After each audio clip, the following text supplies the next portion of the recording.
جو جو نعمتیں اللہ رب العزت نے تمہیں عطا فرمائی ہیں ان سب کے بارے میں قیامت کے دن پھر سوال کیا جائے گا۔ یہ سورہ تکاثر ہے جس میں اللہ تعالیٰ فرماتا ہے الہاکم التکاثر۔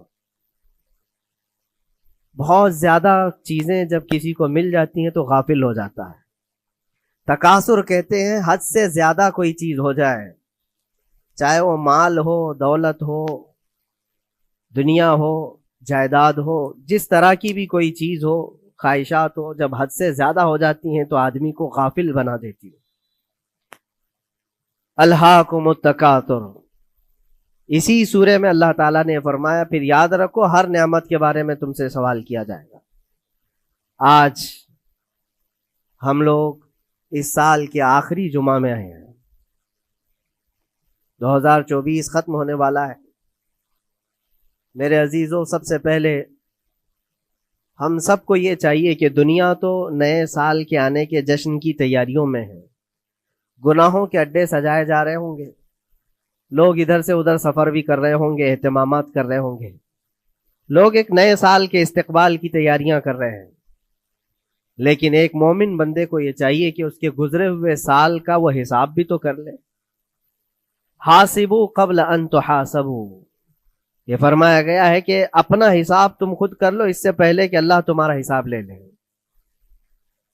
ہمارے گزرے ہوئے سال کے اندر کتنے دھکے کھائے، کتنی ٹھوکریں کھائی، کیا کیا نقصانات اٹھائے۔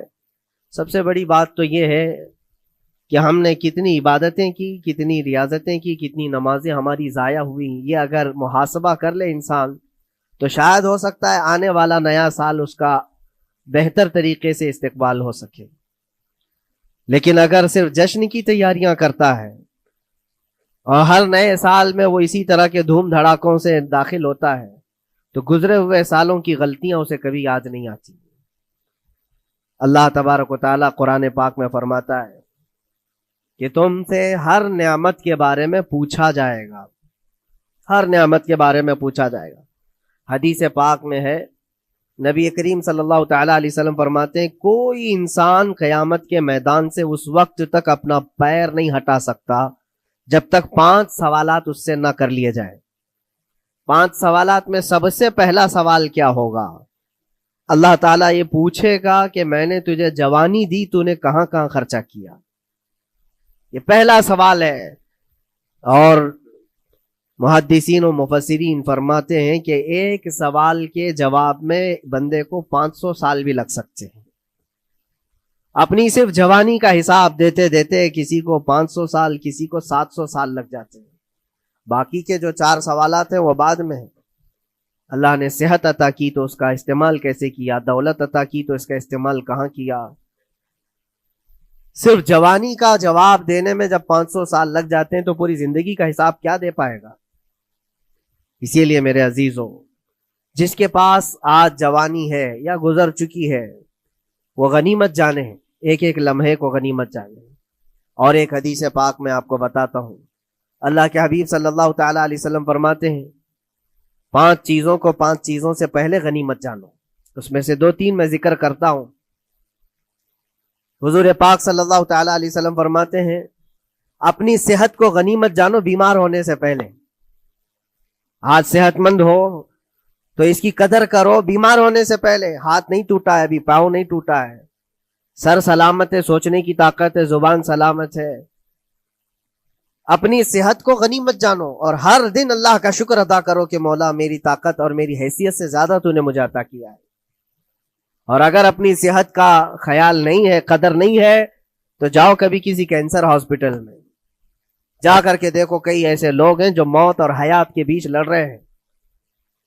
کچھ تو ایسے ہیں جو روز موت کی تمنا کرتے ہیں لیکن موت ہی نہیں۔ مجھے یاد ہے آج تقریباً 8-9 سال ہو گئے ہوں گے، کینسر ہاسپٹل میں ایک ادھیڑ عمر کے شخص سے ملاقات، میں تیمارداری کے لیے یا عیادت کے لیے جایا کرتا تھا۔ اس شخص نے بستر پر لیٹے لیٹے کہا اس کے گردن میں ایک ایسی عجیب قسم کی کینسر کی پھنسی تھی جس سے ہمیشہ خون اور پیپ رستا رہتا ہے، کافی دنوں سے ہاسپٹلائزڈ ہے۔ لیکن ایک اس کی جو گڑ گڑاہٹ دیکھا اور ریکویسٹ میں نے سنا کہا کہ حضرت صرف اتنی دعا کر دیں کہ میرا سر اٹھے اور میں سجدہ کر سکوں، اس لیے کہ جوانی میں نے سجدے نہیں کی، اللہ کے عبادت نہیں کی، اور آج شدت سے خواہش ہوتی ہے کہ میں عبادت کروں یا سجدہ کروں، لیکن سر اٹھاتا ہوں تو یہاں سے پیپ اور خون شروع ہو جاتا ہے، اب وہ طاقت نہیں ہے۔ اس دن میرے دل پہ یہ بات لگی، کیا سچ فرمایا میرے آقا صلی اللہ علیہ وسلم نے، اپنی صحت کو غنیمت جانو بیمار ہونے سے پہلے، کہیں ایسا وقت نہ آئے کہ تم سجدہ کرنا چاہو لیکن تمہارا سر اٹھانے کے قابل بھی نہ رہے، تمہارے پاس وہ طبیعت بھی نہ رہے۔ ایک یہ تو پہلی چیز ہے۔ دوسری چیز، نبی مکرم صلی اللہ علیہ وسلم ارشاد فرماتے ہیں کہ تم اپنی جوانی کو غنیمت جانو بڑھاپا آنے سے پہلے، جوانی کو غنیمت جانو بڑھاپا آنے سے پہلے۔ آپ کو پتا نہیں بڑھاپا کیا ہوتا ہے؟ بڑھاپے میں صرف خواہشیں رہ جاتی ہیں، کرنے کی تمنا رہ جاتی ہے لیکن طاقت نہیں رہتی۔ بڑھاپے کے اندر اعضاء ڈھیلے ہو جاتے ہیں، نہ وہ صحیح ڈھنگ سے پوری عبادت کرنے کے قابل رہ جاتا ہے، بلکہ وہ سوچتا رہ جاتا ہے کہ کاش میں اپنی جوانی میں اتنی نمازیں پڑھ لیا ہوتا، اتنی تسبیح پڑھ لیا ہوتا، لیکن کر نہیں پاتا۔ اسی لیے اللہ کے نبی صلی اللہ علیہ وسلم نے فرمایا بڑھاپا آنے سے پہلے اپنی جوانی کی قدر کر لو، اور اتنی تیزی سے یہ جوانی جاتی ہے پتہ بھی نہیں چلتا، بہت تیزی سے گزر جاتی ہے۔ جوانی ایسا شباب ہے کہ یہ بجلی کی طرح بھاگتی چلی جاتی ہے، کیونکہ جوان ہوتے ہی آدمی کے اوپر ایسی ذمہ داریاں آئیں، اس کو شادی کا خیال آیا، شادی کیا، بچوں کا خیال آیا، بچے ہوئے، پالنے کی بات، گھر بنانے کی فکر، بزنس کی فکر، جاب کی فکر، ان تمام چیزوں میں اتنا گھرا رہا کہ جوانی نکل گئی، بال سفید ہو گئے، پتہ ہی نہیں چلا، بڑھاپا آ گیا۔ اور اس کے بعد بڑھاپے میں اس کو احتساب کرنے کا موقع ملے تو سوچتا ہے کہ میرے پاس جوانی کے اتنے سال تھے، کاش میں عبادت کیا ہوتا یا کچھ کر لیا ہوتا۔ لیکن ایک بات یاد رکھو، گیا وقت پھر ہاتھ آتا نہیں، سدا دور دورہ دکھاتا نہیں۔ سب سے قیمتی چیز دنیا کی یہ وقت ہے جو گزر جاتا ہے۔ آج کا جمعہ پھر ہم صدیوں بعد بھی یا جتنی بھی زندگی ہو یہ دوبارہ نہیں لے سکتے، یہ واپس نہیں آئے گا ہماری زندگی میں۔ 2024 کا یہ آخری جمعہ ہے، پوری دنیا سر پٹک لے دوبارہ یہ جمعہ واپس نہیں لا سکتی گزر جانے کے بعد۔ یہ نظام کائنات ہے، وقت گزر رہا ہے۔ الوقت کالسیف، یہ وقت تلوار کی طرح ہے، اس کو تم کاٹ دو ورنہ یہ تمہیں کاٹے گا۔ تیسری چیز رسول پاک صلی اللہ تعالی علیہ وسلم ارشاد فرماتے ہیں، دو چیزیں میں نے بتایا، پہلی یہ کہ صحت کو اپنی قدر کرو، غنیمت جانو بیمار ہونے سے پہلے۔ دوسری چیز ہے اپنی جوانی کی قدر کرو بڑھاپا آنے سے پہلے۔ اور تیسری سب سے امپورٹنٹ ہے، اللہ کے نبی نے فرمایا زندگی کو غنیمت جانو موت آنے سے پہلے۔ پہلے والی دو چیزوں میں تو تمہارے پاس موقع تو ہے، صحت چلی گئی، بیمار ہے، لیکن بیماری میں بھی توبہ کر رہا ہے، اللہ اللہ کر رہا ہے، چلو ٹھیک ہے۔ جوانی چلی گئی لیکن بڑھاپا ہے، بڑھاپا میں تو اللہ اللہ کر رہا ہے، عبادت کر رہا ہے، یہ دونوں میں تو موقع ہے۔ لیکن زندگی ختم ہو گئی، موت آ گئی، تب پھر کیا ہے؟ موت کے بعد پھر کوئی عمل نہیں، موت کے بعد کوئی عمل نہیں۔ حضرت سفیان ثوری رضی اللہ تعالیٰ عنہ کی وہ بات مجھے یاد آتی ہے، ایک جنازہ جا رہا تھا اور اس جنازے کے پیچھے ایک 8 سال کی بچی روتی ہوئی جا رہی تھی، اس کے باپ کا جنازہ تھا، بہت رو رہی تھی، بہت گڑ گڑا رہی تھی۔